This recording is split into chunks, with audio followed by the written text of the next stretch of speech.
And in remembering conditioner and mouthwash and facial scrub and a bar of soap and both shavers and fucking shaving cream and goddamn hair gunk and razor blades and Carmex and every other fuck. Oh, I even remembered this. Here's how fucking efficient I am. My right shoe right now, the shoelace is frayed and it's going to break at any moment. So I remembered to pack shoelaces for when it breaks on this trip. Ding, ding, ding, ding, ding, ding, ding, ding, ding, ding, ding, ding, ding, ding. Look at me, fancy and smart, knowing about shoelaces and toiletries. You know what I don't know about? Microphones and passports, because I'm a fucking goon, man. The good news is I brought shoelaces to hang myself for my stupidity. I didn't have a passport. And so, I told Renee in Chicago, and she's just like, Jesus, are you serious? I'm like, yeah. She's like, how are you going to get into the, I go, I have no idea.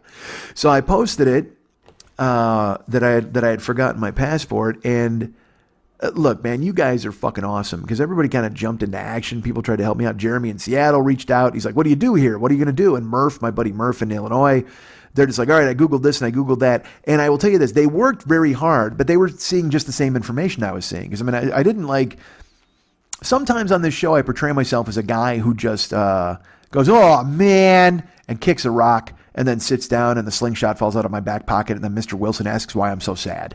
I promise you I'm not a child. I'm not an infant. I know that when shit happens, you got to fix it.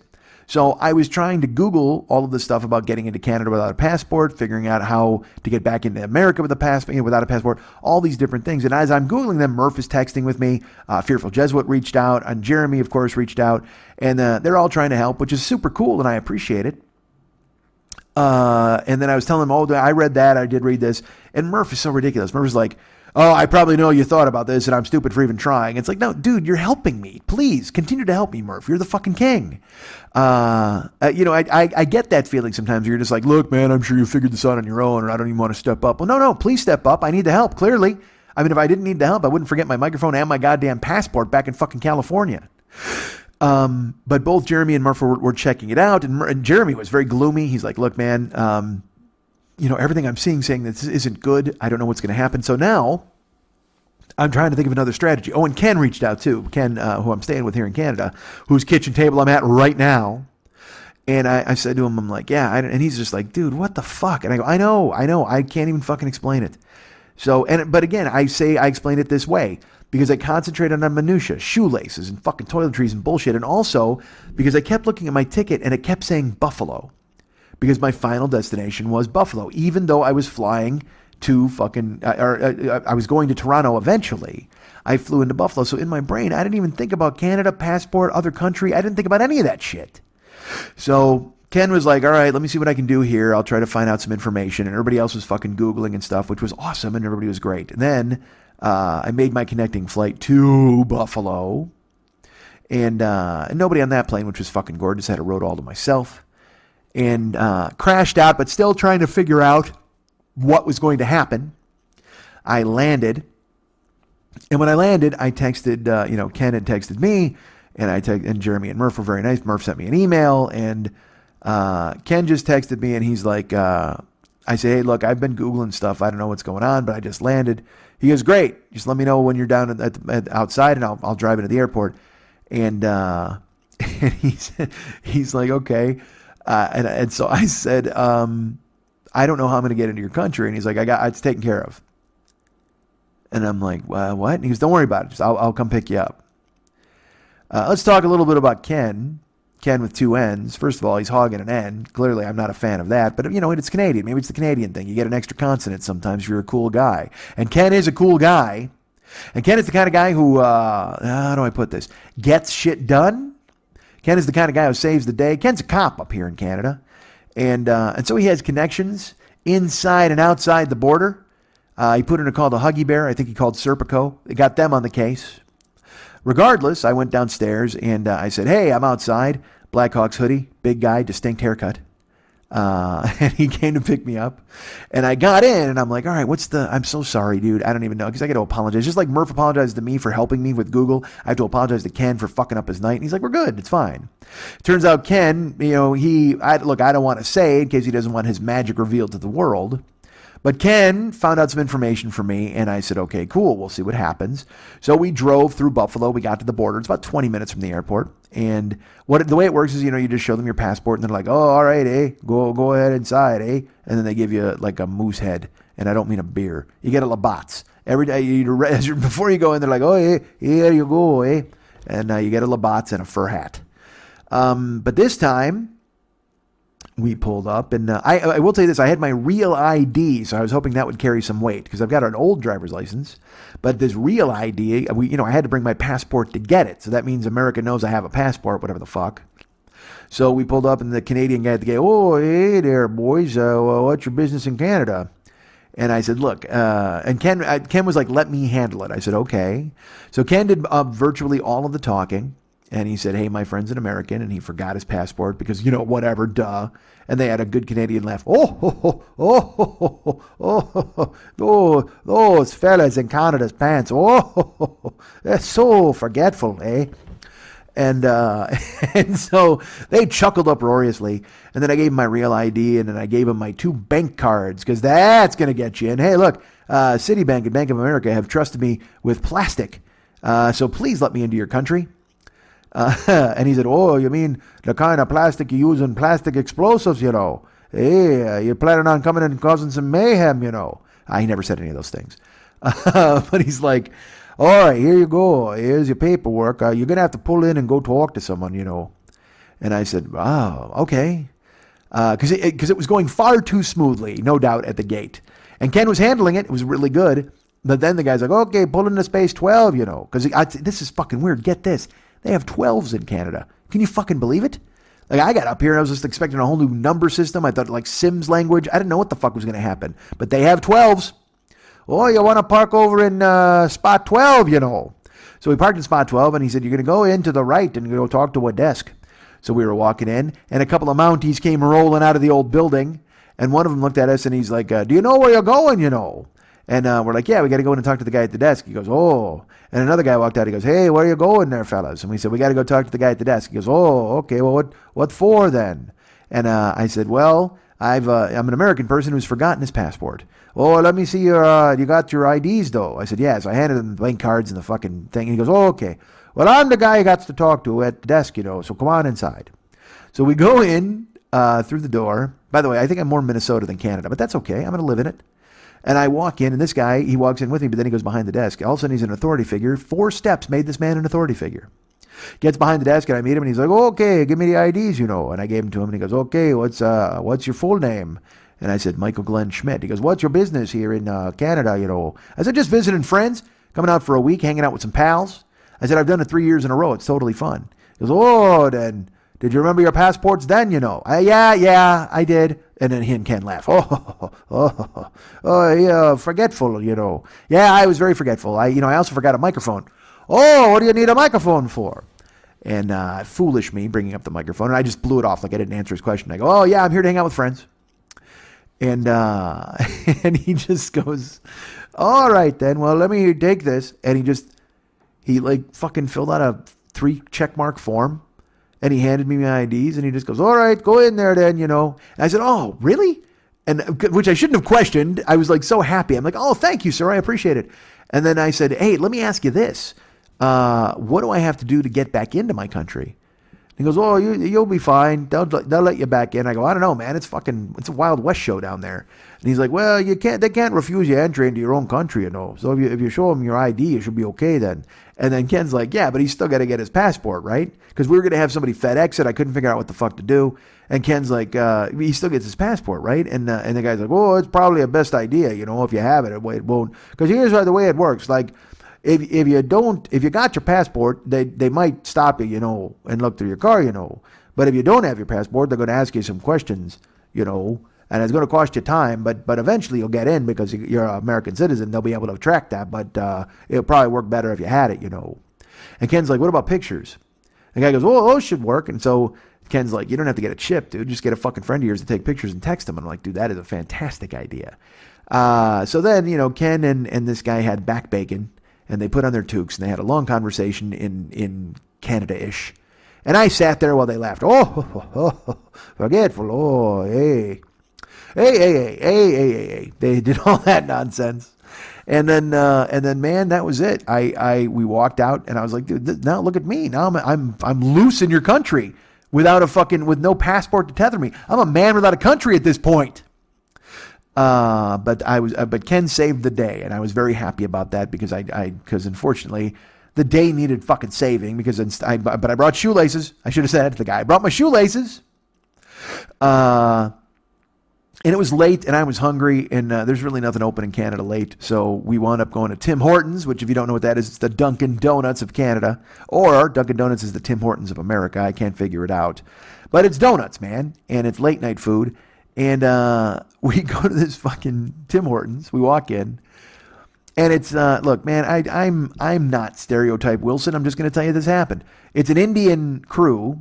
They're very lovely people. They're nice. The woman was a little curt. The gentleman was a little confused. But we would ask questions, and the answers were always bad because there weren't even any fucking donuts in the room. That's because we got there. It was like 2:30, 3:30 in the morning, I think it was, and there were no donuts. But we were hungry, and then they have fucking poutine at Tim Hortons, and they got all these fancy sandwiches and burgers and shit, and so then they had breakfast sandwiches, and she's like, I'm not going to do her accent because that would be fucking terrible. Even though it was a Canadian Indian accent, which I guess could I pull that off? And probably not. But she was like, hey, we have the sausage biscuit, and then we have the sausage sandwich on Egg McMuffin or whatever the fuck, on English muffin. And so Ken is like, well, I think I'm going to get 6 of these and 4 of these naked lady teas. And she's just like, we have a sausage sandwich and we have a sausage McMuffin, whatever the fuck. And we're like, all right. So I got a breakfast sandwich and he got a breakfast sandwich. And then I said, you know what? I'm going to get a chocolate cookie and I'm going to get a peanut butter cookie. And what's that fucking weird looking thing? Oh, that's an Oreo pocket, And here's what they've done, folks. They've taken Oreos and they've somehow turned them into Pop-Tarts. And they've called it an Oreo pocket. It's not as big as a regular Pop-Tart, not as big as a major league Pop-Tart, but this is clearly a minor league Pop-Tart, and it has Oreo filling inside of a chocolate crunchy crust on the outside. Not crunchy, it's literally just an Oreo Pop-Tart. It's got the cream inside, and it's I'm sorry, give me one of those goddamn things. And we sat down, and then Ken and I shot the breeze. We talked about Canada, talked about his job, talked about my life, talked about subjects that I wind up talking far too much about, but we're going back and forth discussing stuff. And there's an old man with a beard behind us. And I go, hey, that guy was here. I go, is this the same Tim Hortons we stopped in last year? He goes, yeah. I go, that dude was here, right? He goes, oh, yeah, that guy's here every morning. So he was absolutely here. And then that guy goes, oh, how about the Jays today, Ken goes, oh, yeah, they got a big win. And he's like, oh, yeah, they got these young kids that are exciting, And so they're having a fucking Canadian conversation. I'm staring at an Oreo pocket and just fucking drinking some apple juice because I was like so thirsty. And then another old man walks in and he sits behind me and he sits behind Ken, all right, in a booth. So they're back to back. And we're talking and, I didn't really notice. I'm talking and me, I talk. And perhaps occasionally words that might have an F in them slip in at some point. So I'm just talking, man. And this cat, he leans back and he turns around and he gives me the old man look. Just the fucking, because, he just walked in off of a cough drop box or a Folgers can, no beard, clean shaven, sweater. And he gives me a dirty look. And when he gives me the dirty look, I look at fucking Ken and I go, this is the same dude who was here last year. And Ken goes, yep, probably. I go, this is the guy who, when I was swearing, I apologized to him last year. He goes, yep. And I'm like, we hated this last year. There was a meth addict outside. I got yelled at. Why the fuck would you bring me to this Tim Hortons, man? He's like, it's what was open. So we continue talking, and I tell a story that's far too fucking long. And this guy looks back at me 2 more times with just a fucking grousy face. And look, you know what? Fuck you, old man. I apologized to you last year, and you got a full year off of my nonsense. So you know what? Once a year, you know who I am? I'm like the Santa of fuck yous. I come to town once a year, I slide into your Tim Hortons, and I pass out fuck yous to everybody, and you get to keep it. Unwrap that fucking thing. That's yours. I got it just for you, Gramps, with your fucking hearing aid. Turn it off. You don't want to fucking hear me. We already got the Rhyme of the Ancient Mariner talking about fucking Bo Bichette behind us for a goddamn half hour. And then you sit back to back with my friend, and you keep giving me the fucking look backwards. I'm glad I didn't get milk. You'd have curled it with your old man fucking stare. Last year I felt bad for you. This year, fuck you, sweater. I show up once a year. I just pass out fuck yous, and then you can open them. I slide down your chimney into your Tim Hortons. Take this fuck you, sir. I wrapped it up just for you. After the third grimace, he stares at me. He stands up, makes a big show of it, by the way, gets up, grabs his belongings, his whatever the fuck, pita pocket, whatever he's eating. Because now, I will tell you this, by the time this old man gets here, magically there's donuts all over the fucking store. We walk in, there's a garbage bag of bagels, there's a puddle outside, and then there's fucking empty bare racks. Now, I walk over to get a napkin, there's fucking donuts everywhere. This old man stands up, he gives me one more fucking sour look. He walks all the way across the restaurant. This is not a joke. He sits in the table that faces me, and he looks at me, stares at me, shakes his head, sits down at his table, gets all situated, and then looks up at me again and just shakes his head. And then starts reading his book or whatever the fuck he had. I'm just like, Jesus Christ, this poor dude. Like, again, last year, I recognize, man, if I'm dropping F-bombs and shit like that, it can get a little fucking raw. I know that. But this fucking dude, I mean, this is 2 years in a row. You knew what you were getting into, old man. Well, you could take today off. I know, I'm a stroke. I shouldn't have said fuck a million times, but I did, and I do. And then we enjoyed the rest of our Tim Hortons excursion, and then we got to Ken's joint, and man, I couldn't sleep. It was 5:30 by the time we got to his house, 6 o'clock.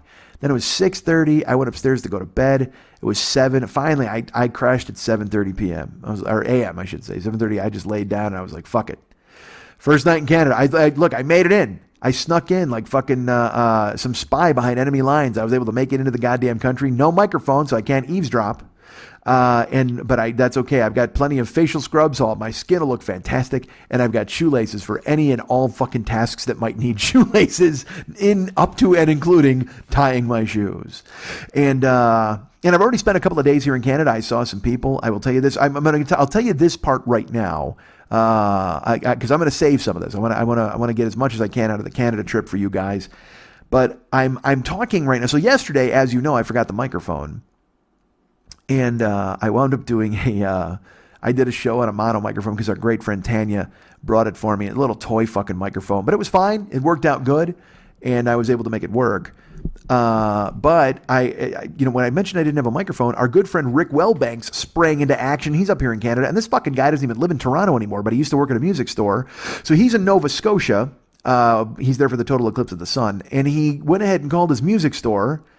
And he texted me, and he's like, dude, man, no microphone. What's going on? How are you? I said, dude, you're missed on this trip. Yeah, I fucked up with the microphone. He's like, what kind do you use? I said, well, I use this one. I sent him a picture of the one I use at my house. It's an AT2020, USB mic. It plugs right into my fucking laptop. And this is kind of weird. I sent him that. I said, I use this one at my house. I said, but I can use anything here. I'm going to use Tanya's, because this was 2 days ago when I was talking to him. So I'm going to use Tanya's got a mono mic that I'm going to use for you do a placeholder show, a teaser trailer. I said, but I can actually buy a fucking Snowball, some shitty mic just to get me through here. I can make that work. And he texts me and he goes, what about this mic? And he sends me a photo. It's totally true. He sends me a photo of the exact microphone I sent him. The one I use at my house.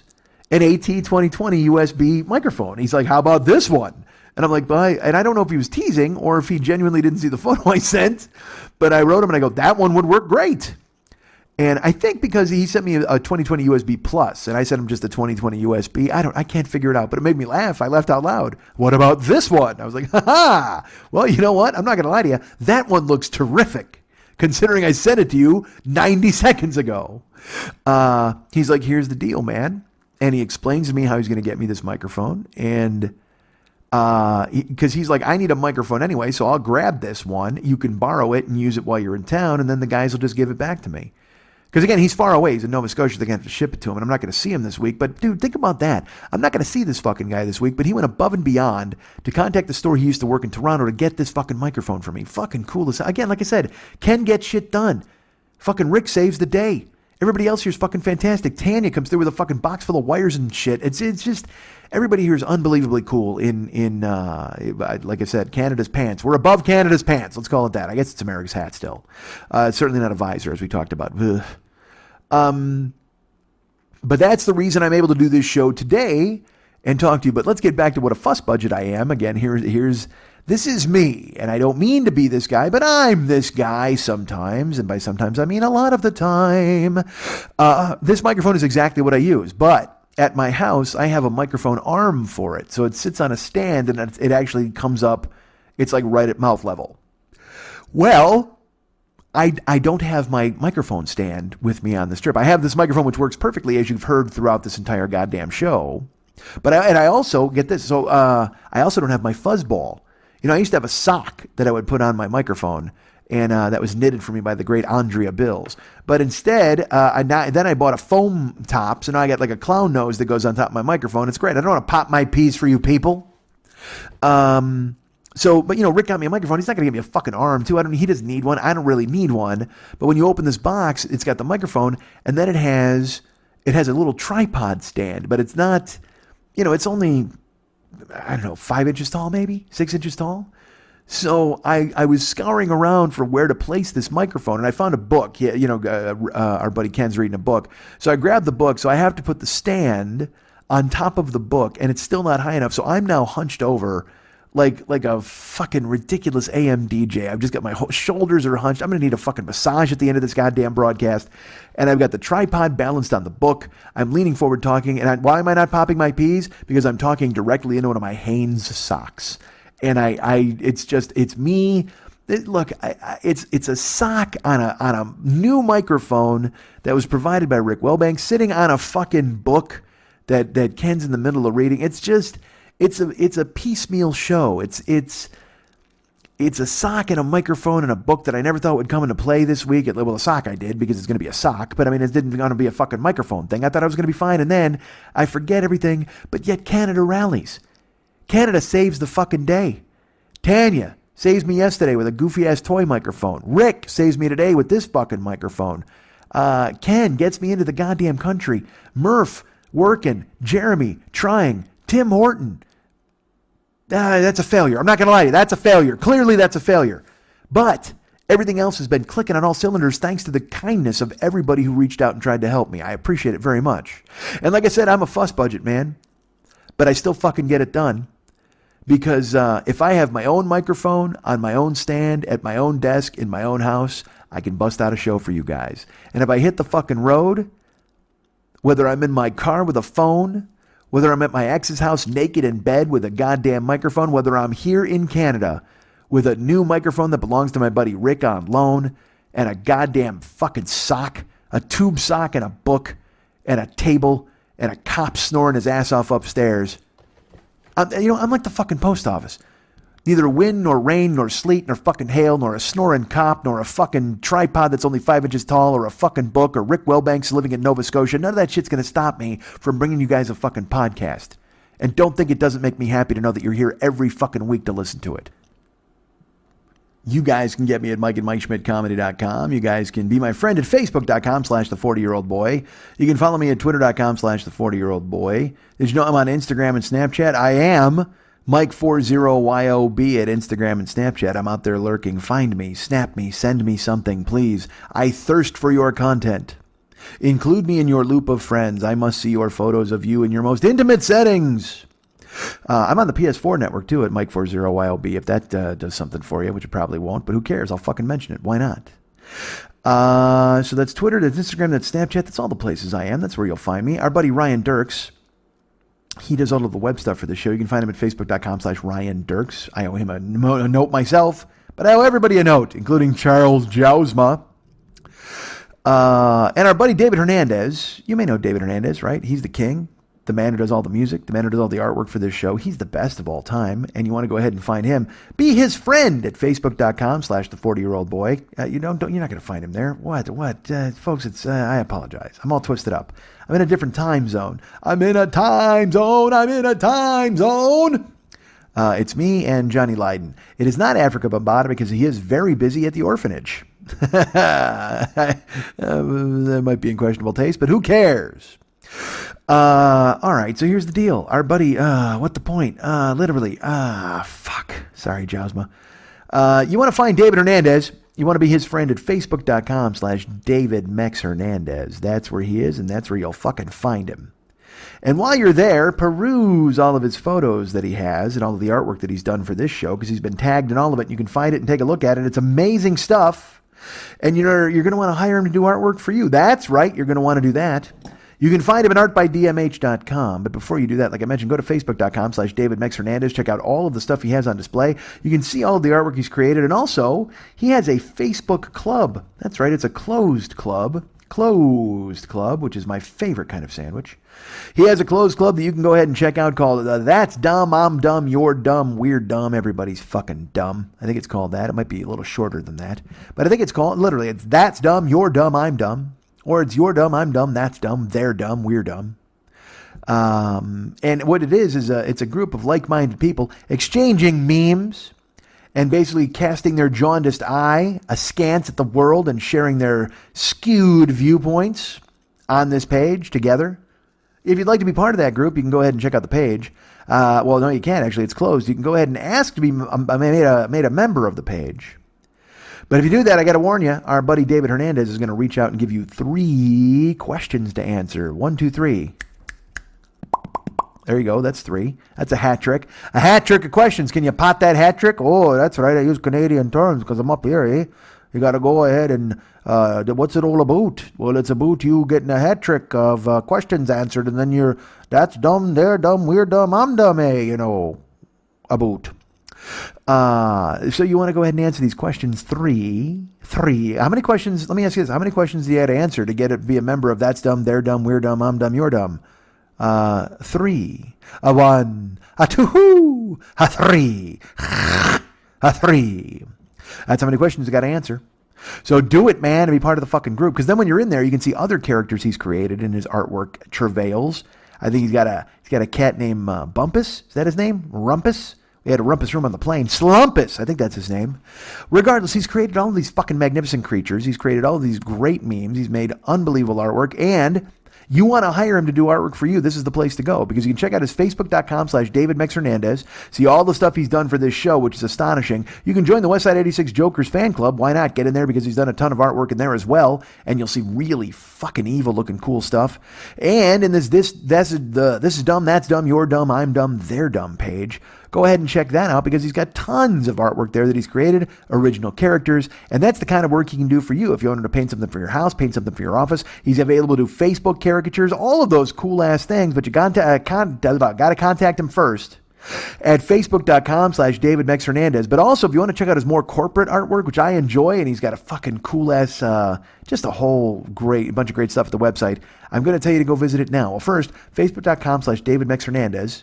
Check out all the stuff there. Go join the This Is Dumb, That's Dumb, We're Dumb, I'm Dumb page, and you'll see the cool work he's done there. But go to artbydmh.com to see the corporate stuff, and you'll just see the 3 faces of Eve, the 3 faces of Mex, the many facets of this man who's incredibly multi-talented and has many places you can find him, but the most important places, as I've mentioned, facebook.com/David Mex Hernandez. That's dumb, you're dumb, I'm dumb, we're dumb on Facebook. It's a closed group. Get ready to answer some questions. Or artbydmh.com. That's right, artbydmh.com. I don't want nobody fucking with me in these streets. Sing, children. I don't want nobody fucking with me in these streets. I don't want nobody fucking with me in these streets. 'Cause ain't nobody got time for that. Ain't nobody got time for that. Ain't nobody got time for that. Shit. That was a tour de force. That was a piece de resistance, as I say up here in Frenchtown, Canada. That's where I'm staying. That is our good friend David Hernandez. There apparently, I don't know if it's a meme. I don't know what he saw or where he saw it, but it was 3 young ladies, and they sang that song that you just heard David perform. And it was one woman who had the lead. She had a couple of people chiming in. And I don't know the context. All I know is he posted it on Facebook. He's like, allow me to introduce my new theme song. And then a lovely and talented listener of the show named Erica Burris, who is soon to be moving to Abu Dhabi or parts thereof, somewhere close, Qatar. I don't know. She's going to the Middle East, though, with her husband, who is, get this, promoted to super general. I didn't even know they had that rank. But somehow, this man has climbed his way up to super general of the Air Force. So that means he's going to be the guy who's in a control room with consternation staring out at giant robots or dinosaurs that are crushing the earth. He's going to be very saddened as he looks outside of television monitors and goes, we've got to get this thing under control. That's going to be Erica's husband. Super General of the Air Force, Erica Burris' husband. I don't want to say his name because he didn't give the authorization to do so. But Erica's a listener, and I've mentioned her many times before. But she chimed in, and she's like, "Oh my God, this is your theme song. This is fantastic. You've got to do a version of this." And or no, I don't know if she said that. She said, "This is great." And he said, "I wonder if Mike Schmidt would let me do a version of this on his show." And she said, "Please." And then I wrote a clever quip, because that's what I do online, folks. I write clever quips all the time. And then, but he knows that anything he fucking sings is getting on the air here. It doesn't, unless he sings a song about me fucking Mike Blows, which would be a terrible song. But it's to the tune of Feel Flows by the Beach Boys. All right. So I was going to sing that. White, hot. All right, never mind. So he's finally, he's like, all right, hold my beer. And he fucking recorded the song, I think in an hour. Or however long it fucking takes him to make up brilliance. And he churned it out and he emailed it to me. So now you're hearing it right there. That was 40 seconds of fucking awesome David Hernandez. He saw it online and then he duplicated it here. He actually, he may have surpassed it. I don't want to say anything. I don't want to disparage these ladies because they were fucking amazing. But that's David alone in his fucking house. And the turnaround time on it was incredible. And I'm so happy and lucky to have him involved with the show. And thank you, Erica, for encouraging him to do such a thing. But there you go. So that's what David was doing there. We have sponsors. Did you know we have sponsors? We do. Well, first of all, let's talk about this for just a second. Who wants to drive for Uber and Lyft? Well, fuck it. Let's talk about our sponsors first. There's our good friend, Fearful Jesuit. I mentioned him earlier in the show. He reached out to me to see if I was going to be okay getting into this country, and I did, and I was. I will tell you this, the new Paranoid strain is on the way. I actually have it here. I have not finished digesting it. I don't want to give away what. Well, fuck it. I'll just tell you. It's about the fucking moon landing, folks. It's fucking awesome. I can't go into details yet, but because it has not been released, I've just gotten my preview copy. But what you need to do now is go to the iTunes store and subscribe. That's right, subscribe to our good friend Fearful Jesuit and the Paranoid Strain podcast, available now in the iTunes store. The Paranoid Strain is there. You can download and get all of the past editions of the Paranoid Strain, which is fucking perfect. I'm yawning, fuck. But last month was about the Kennedy assassination, which was just fucking devastatingly great. And now you want to pick up this one about the moon landing, right now lurking in the iTunes store. And well, it's not, I apologize, it's not lurking now, but it's on the way soon. I have my preview copy because I'm really fucking lucky because the man sponsors me. You know what? Get a show. Why don't you get a fucking show? And Fearful Jesuit will sponsor that, and then you'll get the show ahead of time. Okay? Get off my back. Or ass. I was going to say ass. I was going to say bass. Get off my bass. Get off my Billy Largemouth bass singing on my goddamn wall. But right now, go subscribe to the Paranoid Strain. Our friend Fearful Jesuit can be found via email, theparanoidstrain@gmail.com. Theparanoidstrain@gmail.com. Reach out to the man. Write him a note. Tell him you love the show. You're looking forward to this moon landing episode. Tell him this was one small email for man, one giant email for him as a content creator, and you're happy to reach out and give that fucking thing to him. And leave a review in the iTunes store. Like I said, go there and subscribe. If you haven't subscribed already, leave a review. You know what? You want to be prescient? Leave a great review about the moon landing episode that hasn't even fucking come out yet. You'll be a genius. God damn you yawns. Fuck, I'm fighting it off. I'm sure a sponsor doesn't like when you yawn in the middle of a spot. But that could just be an indication of how bored I am with my show right now, and I can't wait to get the excitement of the goddamn sponsor show. Our friend Paranoid Strain, Fearful Jesuit, go ahead and download it right this second and review it and tell them it's great. Because it is great. Fearful Jesuit, Danny Unicorn, the Paranoid Strain @gmail.com. Paranoid Strain in the iTunes store. Download it now. Subscribe. Moon landing coming. Assassination in the rearview mirror, but still there waiting for you to listen now. Please, patronize this man. He patronizes me. Without his support, I couldn't be telling you to support him. Wait a minute, what? He's there. Go find it. Who wants to drive for Cameo? No, that's not a thing. Someone wants to drive for Uber and Lyft. Holy shit. I'm kidding. I'm all scrambled. I'm a time difference Canadian. It's all fucked up. New microphone, sock, fuss budget. I'm sitting here holding this fucking tripod. I'm hunched over. It's falling off the fucking book. That's never good. All right. Who wants to drive for Uber and Lyft? It's a career. It's a quality career, folks. If you do want to do those things, first of all, if you want to ride with Uber or Lyft, you can use this code for Lyft. Mike 720057. If you're a first-time rider with Lyft, or you want to be a driver for Lyft, Mike 720057, and that's all capital letters, MIKE 720057. Use that code if you're a first-time rider. Use that code if you want to drive, and I'll get some dough sent my way, depending on if you complete a certain amount of rides in a month. And I know you will, or else, God damn it, I'm going to punch myself. You would never sign up if you didn't want to go ahead and complete this task. Uber, that exists, folks. The code there is DJZW1YTTUE. That's all lowercase. DJZW, the number 1, YTTUE. If you're a first-time rider on Uber, use that code. If you're a driver on Uber, use that code. And make it happen, man. Get me some fucking spiffs and let them think that I'm a hitter. I want Uber and Lyft drivers out there. I need a pyramid scheme to work for me, folks. Go ahead and use my code, damn it. We have a YouTube channel. Attention, we have a YouTube channel, youtube.com/the40year-old-boy. You can go ahead and find me on there and all of my videos. There's all sorts of the archives of the podcast are up there. There's old stand-up videos. If you search my name, you can find an old Name That Tune video I did with Jimmy Pardo. Someone posted that on Facebook this week because we mentioned it in the Twitch stream. That exists. You can go find it, and it's really silly and fun. So please go ahead and subscribe to our YouTube channel. Again, lets YouTube know that we're famous and fun, or at least one of those things is true. And I'd appreciate it. Go ahead and support that YouTube channel. Thank you. Who wants to be a Patreon patron? Is it you? I can think of one person who wants to be one, and so he did something about it. Our good friend Mark Melnick. He reached out and became a patron on Patreon this week. Thank you, Mark Melnick, for thinking of me. I like to have alliterative people on board. We've mentioned you in the past, and we'll mention you again, I'm sure, in the future. But Mark Melnick is now a Patreon patron. If you'd want to be the same way, go to patreon.com/the40year-old-boy or Mike40YOB, or just search my name, Mike Schmidt, on Patreon.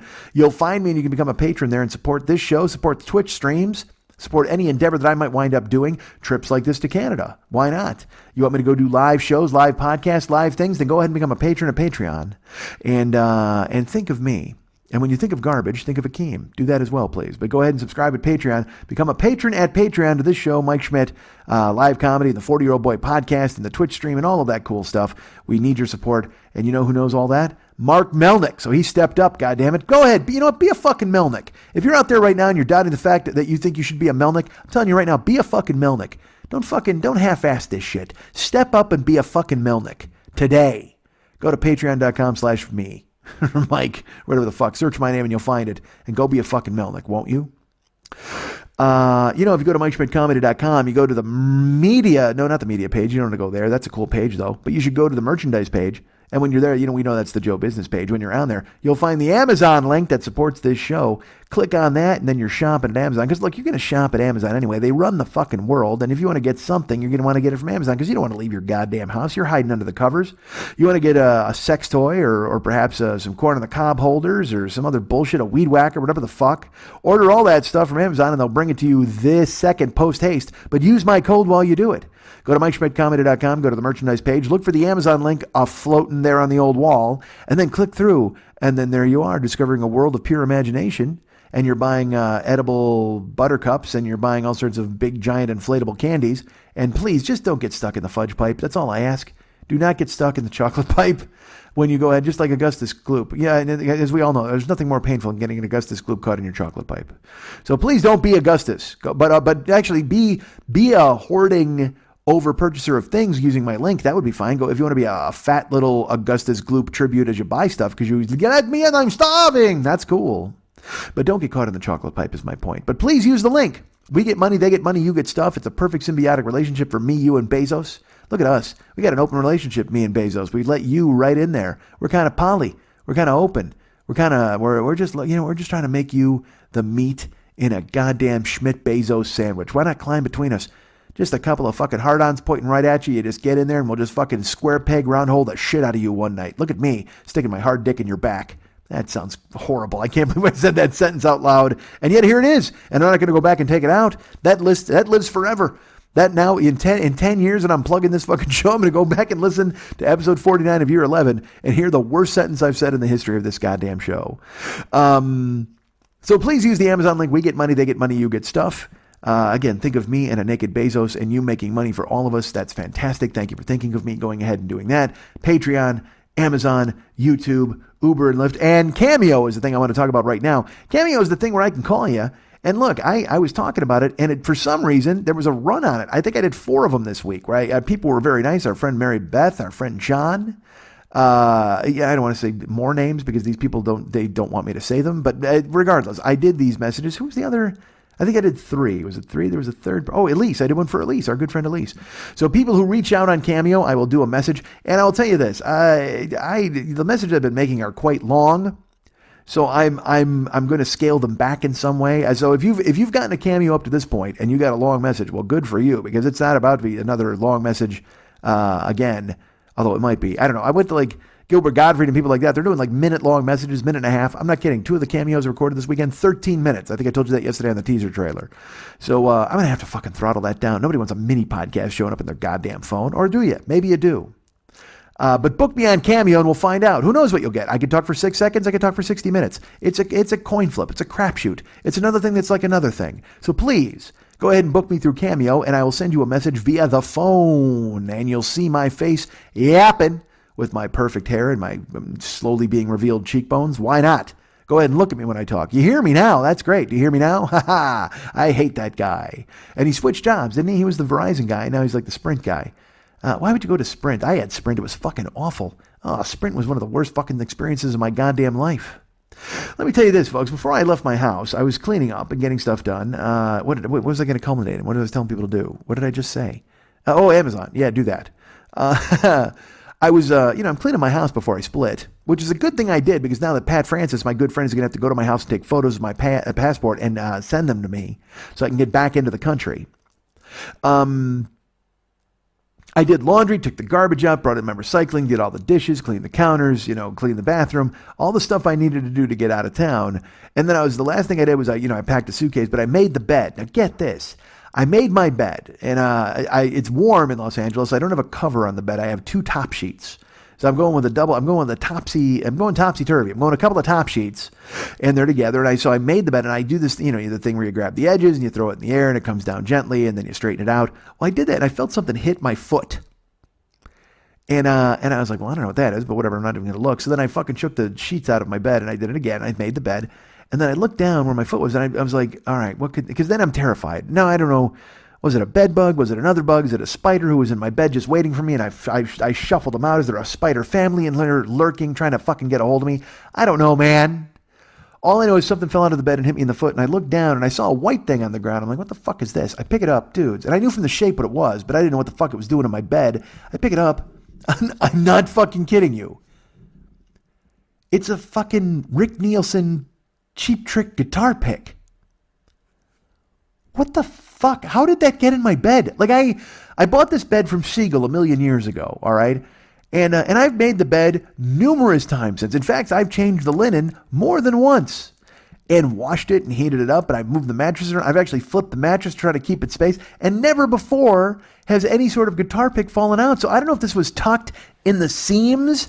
Is Mike just... Was it like a Good Luck Nielsen? Was that what it was? He needed a Good Luck Nielsen so he could get a nice sleep? Wait a minute. You know what? Actually, now that I think about it, hold on.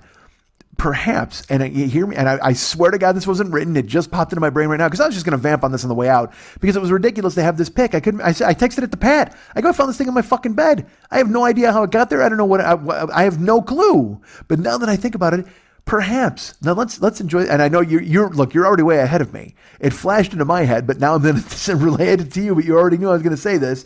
What if somehow Mike Siegel kept the Rick Nielsen Cheap Trick guitar pick in his bed to ward off the Dream Police? Now think about that, folks. The Dream Police, they live at night in his head. The Dream Police, they come to him in his bed. The Dream Police, they're coming to arrest Mike Siegel. Oh no, but not now, because they show up and he goes, ow.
Fuck you, Schmitty.